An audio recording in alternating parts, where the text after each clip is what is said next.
Bapak ku ndek bondo akeh. Nek ora wis kepiye di. Tak ya awak dhewe sing kapiron to. Mumet aku rasake. Di, kok meneng wae to, mbok ngomong ngono lho. Ngomong sik kepiye ngono lho. Ket mau dijak omongan malah gon guyang-guyu. Piye? Awak dhewe kudu piye, Di? Wis nek ngene iki. Iki ngomong perang ngomong to kowe iki. Mbak Yune kok ngomongan dhewe ket mau. Lang nuwun. Kowe iki lho. Mbak yo omongan ngono lho. Tak jiwet lho kowe. Aduh. Lah kok ana swara apa ngono lho kowe iki. Lah kok pun rubah lho kok iki.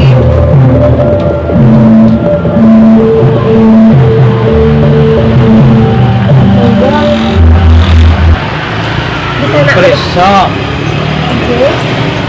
Dusun Gayam Harjo niku pundi iki? Oh, Dusun Gayam Harjo. Nggih mriki niki Dusun Gayam Harjo. Kene iki. Nggih, ajeng madosi sinten? Pak Wiro. Pak Wiro? Nggih. Pak Wiro niku nggih bapak kula.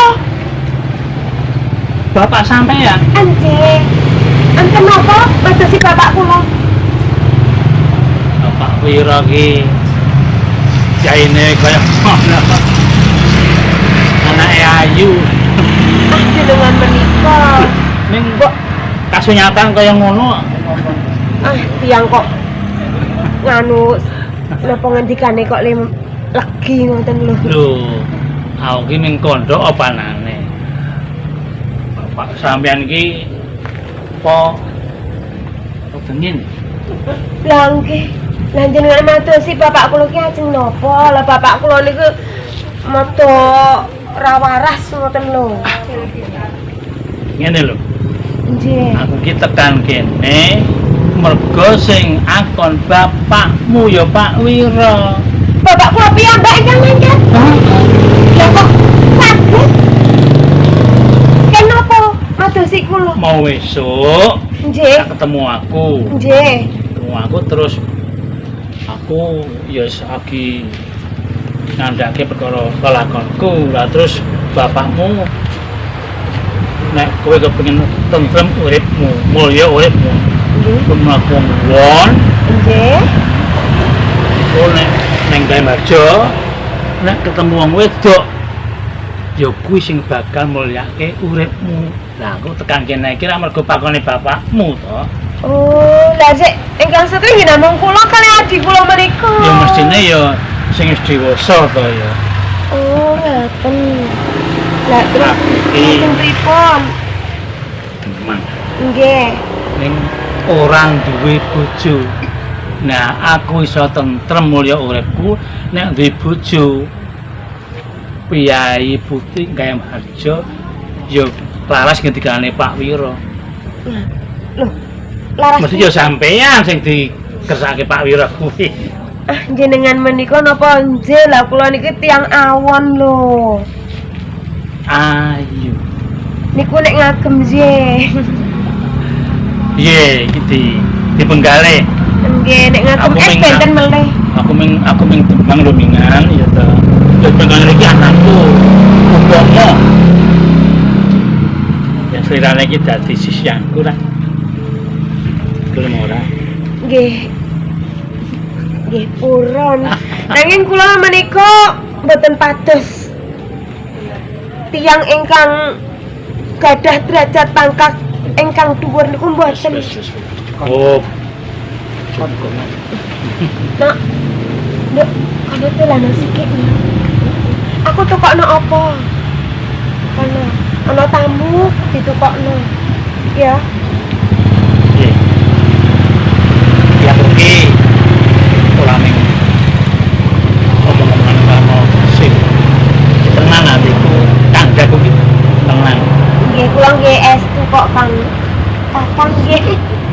Ya ora apa. Jenengan nggih piyayine bagus. Ah ya men kaya Lentir kuning. Menawa nek kalih kula menika kula kados ngeten. Kula boten ayu, boten gadah napa-napa, bapak kula nggih namung tiyang boten waras ngoten nika. Napa panjenengan nggih ajeng purun leh kula estu. Iki ra karku ta iki. Sing bagus saiki wangsulanmu. Yen sirane tak bojo kasarane dadi sisyanku gelem po. Nggih menawi estu kula nggih purun. Tenan. Enjih. Wong kula mboten enten sing nyok purun leh kula, panjenengan purun nggih kula purun. Oleh laraning lara nora kaya wong kang nandang uyung mangan radoyan rajenak dolan nang omah bingung Mangkoto waro wati ngati doken mas wong bagus ngapora trenyo sawangan iki wong kang nandang uyung. tenang ya Estu Kang Mas. leku ngendika ya tenang temukan ngati ler batin tresnaku wuyungku mung marang Adi sapa? Kula Rara Suli. Rara Suli. Anjih. Coba lagi aku kepengin ngrasake ngrungokke bajute piye? Temu nggih mau. Nggih. Monggo kula nderek panjenengan mawon kula nggih jenengan ajeng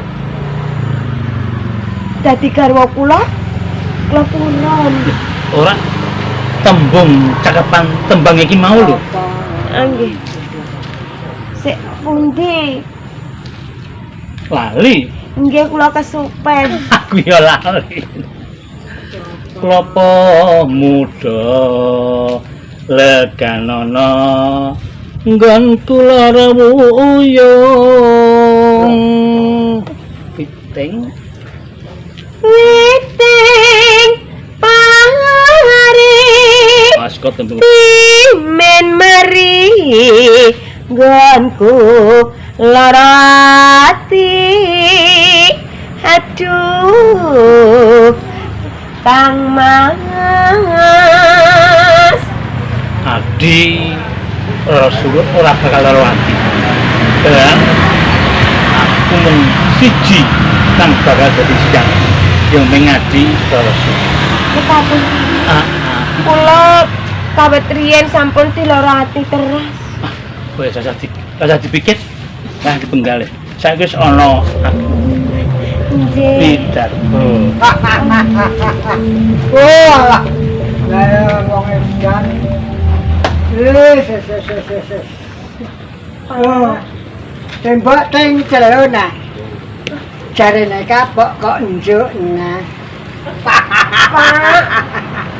Aku parian ya. Niki bapak kula ngoten niki. Kowe wong edan kowe.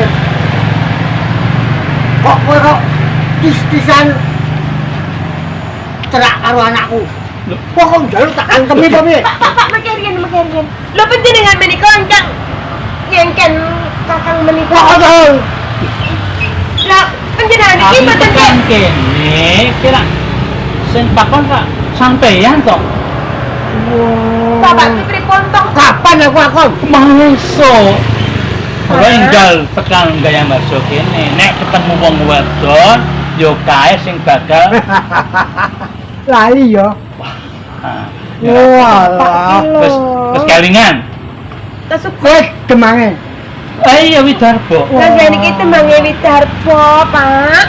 Panjenengan ingkang ngaturi Heeh. madosi Iya. kula. Lah iya.